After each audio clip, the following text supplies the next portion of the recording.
Hello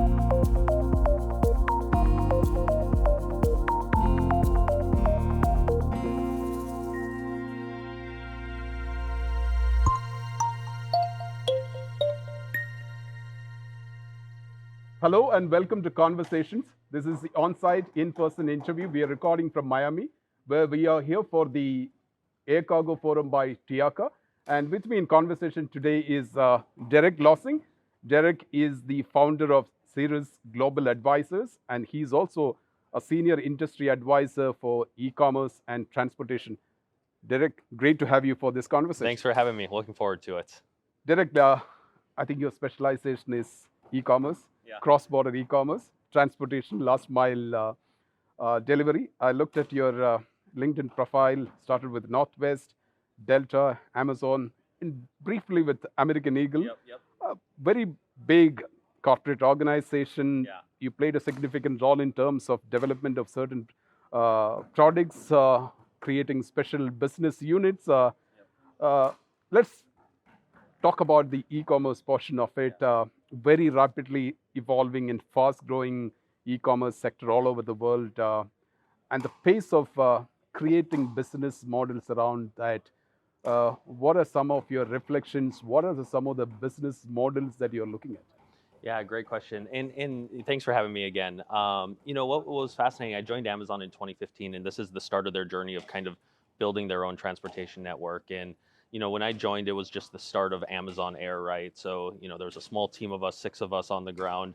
And, they hired me from Delta Airlines to look at air freight, right? Kind of figure out the model passenger freight, or what does that look like? What type of airplanes? And, when I looked at how much it was moving by air freight, at the time it was mostly moving on UPS and FedEx, I was just bewildered by how much, right? So as domestic airlines, Delta, United, American, they weren't touching kind of e-commerce at the time domestically.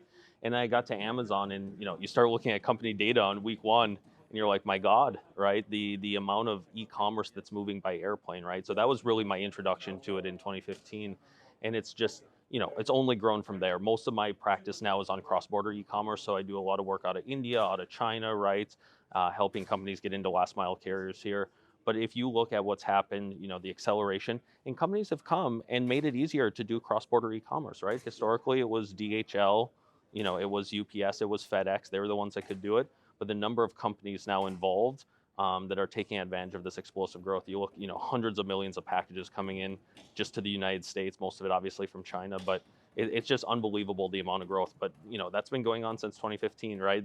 Mine's been 9 years in this, but just could not believe in 2015 the amount of packages that were going at the time on UPS airplanes when we were looking at building Amazon Air. Derek, when you look back now, does the exponential growth of e-commerce, cross-border e-commerce, the amount of packages that are moving around, does that really shock you, surprise you? The kind of growth that you have seen in the last 7-8 years? It does. I mean, it really started with Amazon with the 2-day domestic promise and kind of speed and just the growth of e-commerce in general.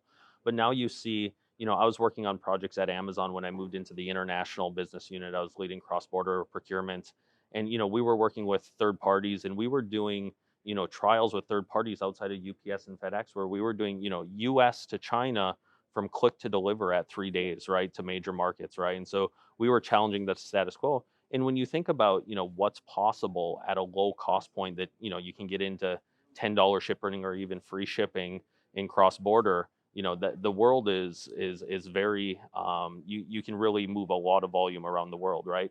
If you start going from US to Colombia or Latin America, and you can do that at $8 a parcel, $9 a parcel, and you can do that for thousands and thousands of parcels every single day, the opportunity is still pretty vast, right? From an Amazon export.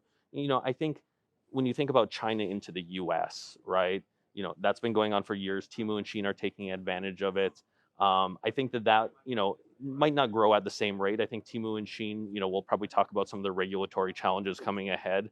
But when you still think about what Amazon is doing and what others are doing for building US to Colombia, US to Buenos Aires, US to Panama, right? Whatever country it is, and you're starting to deliver 3 days at, $8, $9, $10 inclusive of air freight, right?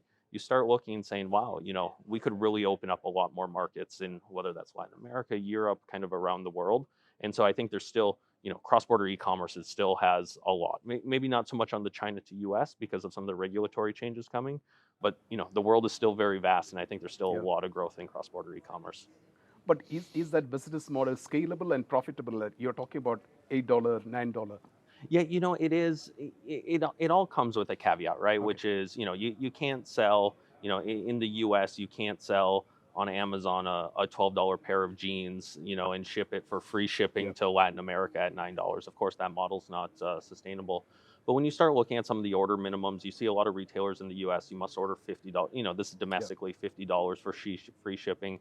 There's some sites that have $100 and you get free international shipping, right? So you might be in the $8, $9, $10 for international, as long as the order minimums are appropriate, right? For the products being sold, maybe $50, $75, some cases $100, you can still offer free shipping. Or the days of $9.99 shipping, there's still a lot of adoption, right? Customers internationally are happy to pay $9.99 or 10 euros for shipping.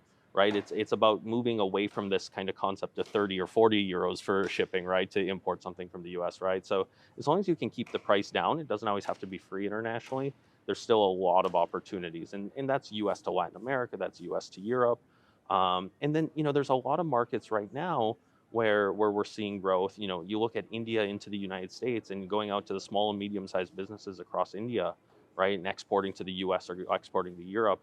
And now there's solutions out there that you can do that at $8, $9, $10 a kilo, or not at a kilo, but as a package, right? For small handmade goods from India, that opens up many new markets. There's a lot of opportunity there, right? But what do you see is the difference between China to US and India to US or India to the rest of the world in terms of business model?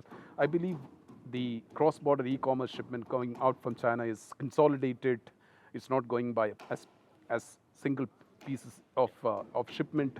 What is the difference? Why India, with a 4 billion population, with such a huge Indian diaspora living outside, not able to match anywhere close to what China has achieved?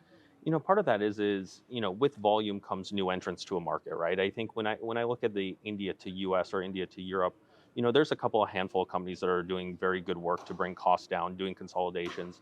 But when you think about it, out of China, when you're talking about millions of parcels a day, there's lots of transportation companies that have popped up, right? They're doing warehouse consolidations in China.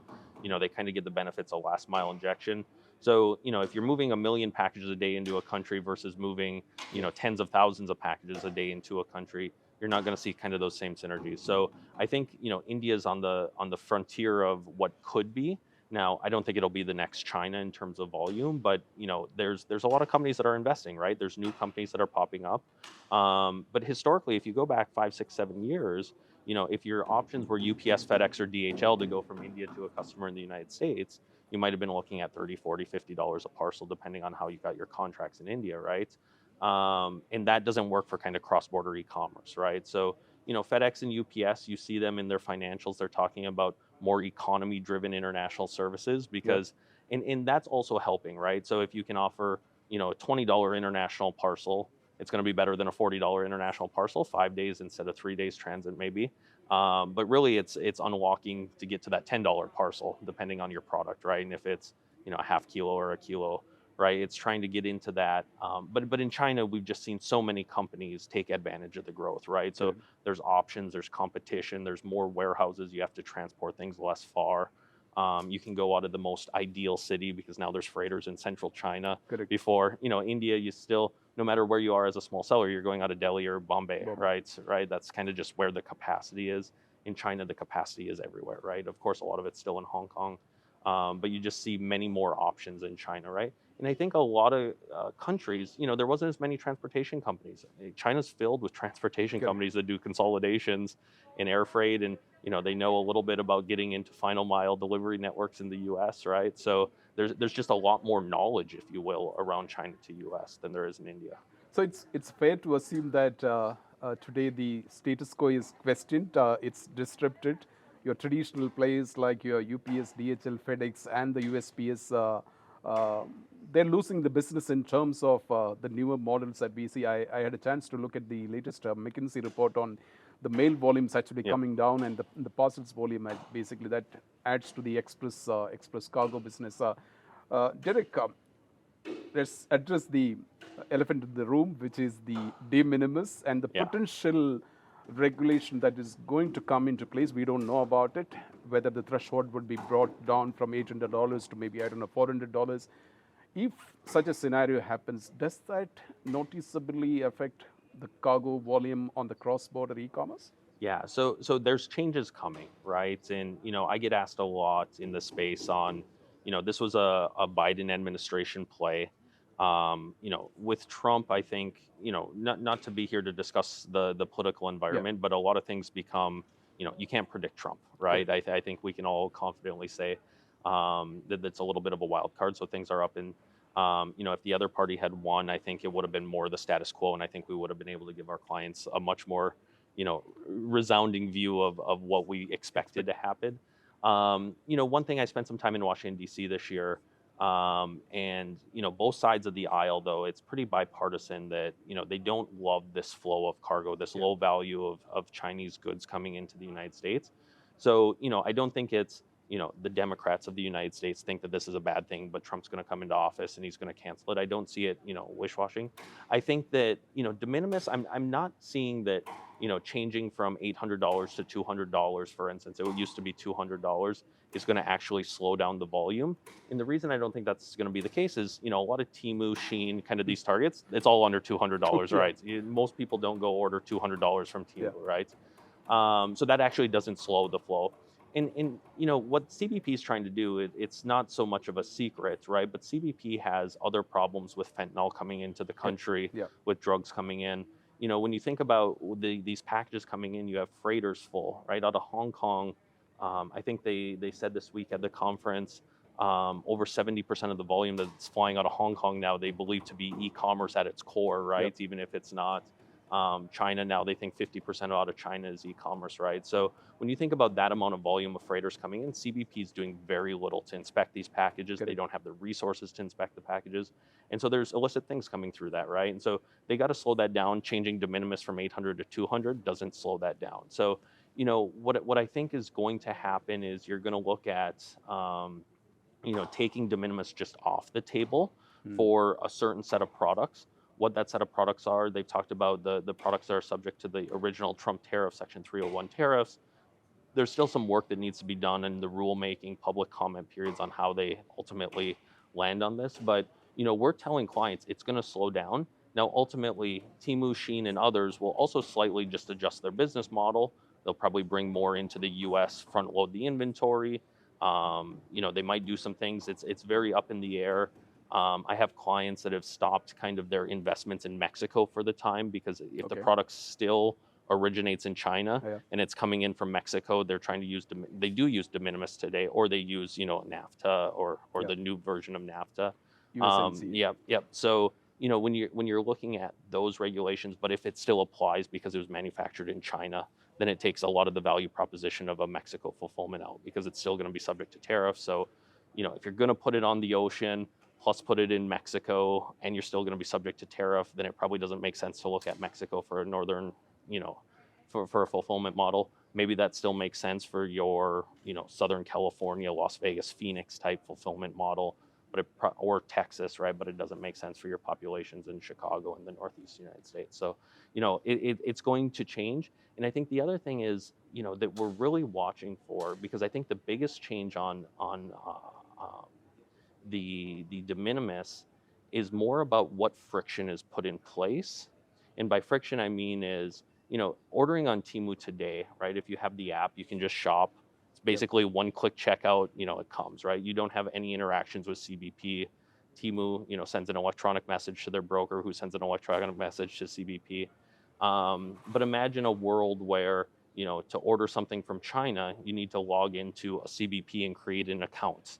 Because now you're the importer. Well, you are the importer today, but it can't come in de minimis. So are you going to order a $12 pair of jeans if you have to go create an account for CBP and do paperwork to import it in? Now, that's kind of more of an extreme example, but that's the friction. It's not the $2 tariff or the $4 tariff, or a little bit slower moving customs clearance from 25 cents an entry to $1 an entry. Those are kind of the small things. I think what we're looking for is really the friction that's going to be put in. So it's not the $800 to $200. It's not the adding $4 to a $10 pair of jeans, because some of that won't necessarily slow down consumers. If you can buy a $10 pair of jeans today and tomorrow they're $14 because there's an import tax that's applied to it. We don't think that's going to shut it down, but it's more about the friction in the checkout process, right? Yeah. Derek, we also looked at the cargo numbers, basically air cargo volume coming into the US. If you look at 23, 24, there's not much of a difference because of maybe some regulations that has put on place.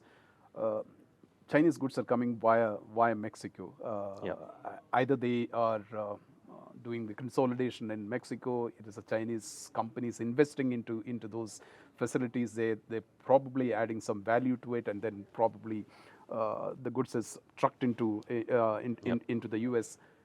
Do you see that changing? Yeah, I think the role of Mexico and Canada for coming into the U.S. is going to change. But that's, again, we have to see how the rulemaking comes out. It's the rulemaking of what Biden has already proposed, right? So that's a set. And that won't take place. That won't go into effect until, effectively Q2, because what came out, it must have been 3 or 4 weeks ago, right, in terms of the changes, was not much more than a marketing, press release, right, that says we're going to address this and we're going to make changes, right? But what it comes down to is, what exact goods are. If the goods were manufactured in China and they're moved into Mexico and you lose the ability to move it into the U.S., duty and tax free, that's actually, quite detrimental to the Mexico business model, right? Because with the Mexico fulfillment model, you still have longer production, you have the lead times, right? A lot of people like the China to US business model, and this doesn't get talked about a lot, but it's actually a cash conversion cycle, right? You own your inventory for 30 days less, right? So it goes from, manufacturing to basically can be sold, and that time is shrunk a lot, right? As soon as you got to put it on, the ocean for 25 days into Mexico, you got to own that inventory. There's a cost to owning inventory, right? And for small businesses in China, owning inventory for another 25 days, and you can't be as reactive to what the color styles changes. If you think about, not saying this is all apparel, but the fast fashion concepts, right, is you get to, with the China to US model, you are effectively fast fashion, right? Because it's from manufacturing to consumer very quickly.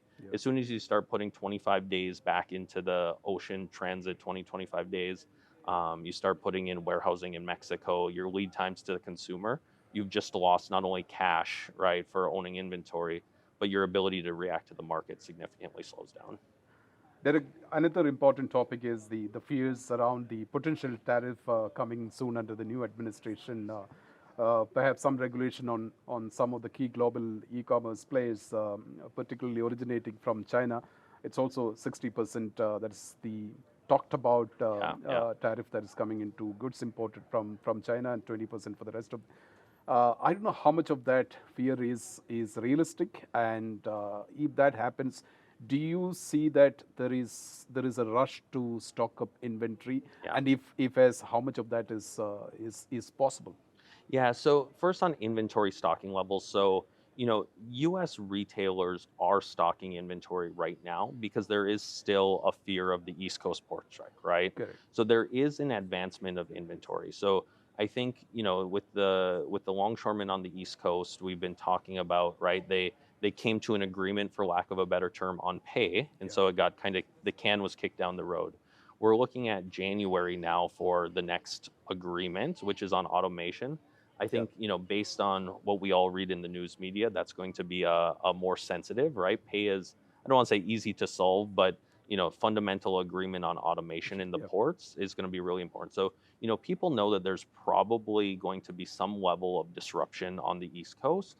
And so I've talked to retailers that have said, they're making certain inventory moves. I think, in anticipation of 60%, it does make sense to force things in earlier. It all depends on the product. I mean, look, the companies, they'll look at the cost of air freight, the cost of ocean freight, cost of the capital, right? And it's just a financial problem. I don't, for retailers, I don't see a big, climb for air freight in January or February. Just because most retailers, even if they're trying to front load, they're going to try and front load on the ocean, right? So most of your retail in America, if you think about walking into your average Walmart or Target store, their business model doesn't work by moving things by airplanes, right? Yeah. So if you see some of the front loading of inventory of specific products, I think you will see a limited, but again, because it's already somewhat happening in anticipation of potential problems on the East Coast, and the fact that you're going to try and front load on the ocean, you're not going to front load on the air. I, excuse me, I don't see a big impact to the air cargo industry for January, February. Now, of course, you start looking at 60% tariffs on high values, Yeah. certain goods that are expensive. It could make sense to charter freighters out of China, right? So if you're talking about 60% tariffs on, certain computer electronics, right? If you look at, say, cell phones, right, where it's kind of a low weight, you could see lots of people moving very fast to move things rapidly out. But typically, when these tariffs hit, you're going to see a kind of a months in advance, and then the question is how fast can you ramp production to get it in? If you can only ramp production in Yeah. 90 days and the tariff goes into effect in 120 days, that might actually push you, to actually consider air freight. But it's kind of a product specific problem. Okay, on the same topic, I just want to kind of your reflections on also right now you have demand outstripping supply in terms of Yeah. the air freight. Do you see that continues and things can really become even bad for in terms of capacity really running out and rates, air freight rates going up? Yeah, I mean, in the short term, any type of disruption, right? Anticipation of tariffs, right? That's good for the industry. I think we all know that disruption in supply chains is a benefit for air cargo. Yeah. So when you look at port strike, when you look at what's happening in the Red Sea, when you look at the potential of tariffs, whether it's short term with de minimis or it's long term with what some of the things that Trump has proposed, I think each of those will benefit air cargo in some way, right? So there's upside always in every disruption in supply chain. With that being said, I think some of the things that were being talked about even before, going back to last summer or even the year before, that were never really passed in legislation is there. I think there will be pumping of the brakes of kind of the e-commerce flows from China to the U.S., and that is going to free up long-term capacity, right? So I am pretty pessimistic that the Temu and Shein model from China into the U.S. will be growing at the rates that it grew the last 2 years Okay. in the next 2 years. So I just don't see it happen. There's too much, let's say, support on Capitol Hill, or dissupport, I guess, depends on what side of the coin you're on, to really think that we're going to want Temu as a business and that business model to double in size. Now, Temu may continue to grow, and you see them growing their percentage that's fulfilled out of the U.S. I was talking with an investor last week, and they had actually shared an experience. They're an investor in e-commerce and retail brands, and they ordered something off Temu, and it was fulfilled by Amazon.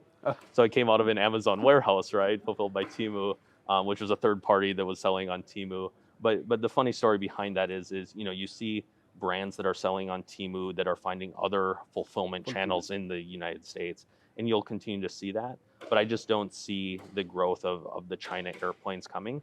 The brakes will pump, right? In terms of how much, I get asked this, my firm gets asked this quite often. We think that the new rulemaking will affect about 40% of e-commerce. We actually predict about half of that will continue to flow exactly like it is. So even if you put a tariff, we use, if a $10 pair of jeans becomes a $14 pair of jeans, and there's no friction added to the checkout process, we believe consumers will still continue to buy, right? Again, that becomes a function of what does the administration of that tariff, because for the most part, Temu will settle with their customs broker, will settle with the U.S. government, right, with the U.S. Treasury, and the U.S. consumer. It's transparent to them. They just have $4 added to their goods. So we, in that scenario, you don't see a lot of slowing down. Maybe less people are buying because the price of goods go up a little bit. Where I think we see a big reduction is just, you combine Trump's concept of tariffs on the fact that it's not popular to do this.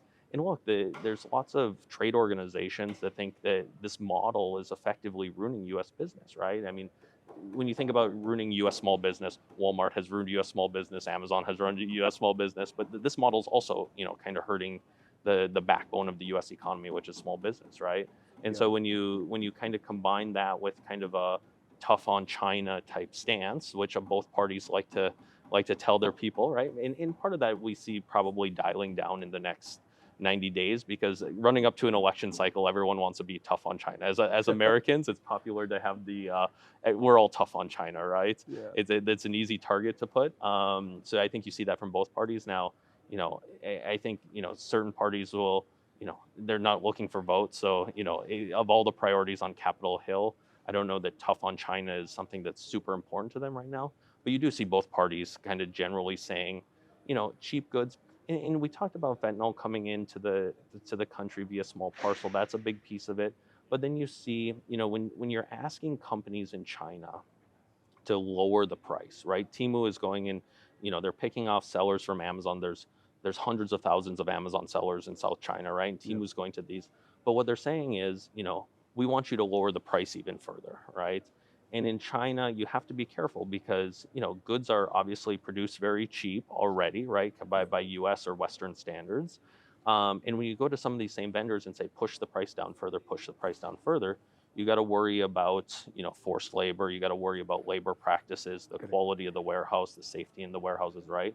And I think a lot of people that shop on Temu don't really think about those things, right? Yeah. You don't say, well, I ordered a $10 pair of jeans. Well, how was it $10 instead of $30, right? And you might want to look at the labor practices or the hours in which people work, right? Because a lot of that is not controlled. If you go to I always use the example, if you go to Banana Republic and buy a suit coat, you can fairly, confidently say this was made in an ethical way from ethical materials that were farmed, right? American companies have standards. That's not the case if you're trying to push this suit coat for, $14 on Yeah. Temu, right? Or on Shein, right? So, what was used. And I think the lawmakers are also very concerned about some of those practices as well. Derek, my last question is, since you have spent a lot of your time, energy, resources in terms of last mile fulfillment models, Yep. for an online buyer, the e-commerce experience is only as good as the last mile Yeah. delivery. Yeah. I can have the best of experience of buying online, but if I don't get the good delivered on Yeah. time as promised, so how do we make that last mile fulfillment as flawless as a super convenient online purchasing experience? So Yeah. what is some of your advice to the people that you provide advice? Yeah, I mean, look, last mile, and you see a lot of the last mile carriers. There's lots of alternative carriers in U.S. and Europe now, excuse me, that really, are investing in that last mile experience, right? So picture on delivery, for instance, right? You look at even Smart Cargo, who's doing partnership with Delta Cargo. Delta. They talk a lot about picture on delivery, Yeah. right? Amazon set the bar on some of this from an experience. When is it delivered? There's still lots of opportunity in U.S. e-commerce and European e-commerce with accurate delivery dates, notifying customers if something goes wrong in transit. But you're absolutely right. I think you see a lot of these alternate carriers. FedEx and UPS have done a good job, I'll say, keeping up with Amazon's. If you think about Amazon setting the bar, and UPS and FedEx have put the resources behind kind of delivery experience, I think now you're seeing the rest of these, you see the OnTracks and the UDSs, the Lone Yeah. Stars investing in delivery experience. Because you're absolutely right.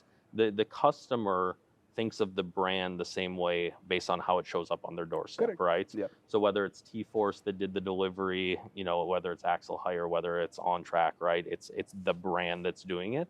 And if you have a bad delivery experience, the chance of getting another sale off the website is really quite poor, right? The percentage is quite low. So I think that investment in final mile experience, I think you see a lot of alternate carriers, really investing in that pictures, having that ability to go back to the brand and say, hey, this missed today. If you want to send an email to the customer, we will deliver it. It'll be back out for delivery tomorrow. I think you see a lot of investment because you're absolutely right. The last mile delivery is kind of what the customer feels the most.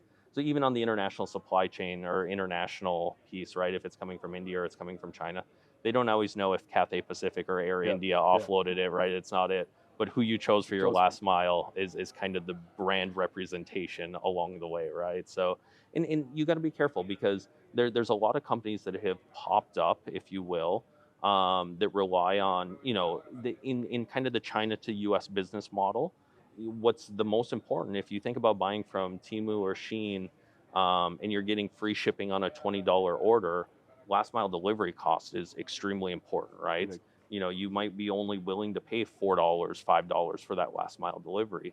And so if that's the case, you got to be careful because, the big guys, right, it's not common for, UPS to want to deliver, California to California for $4.50. So now you're looking at these alternative carriers.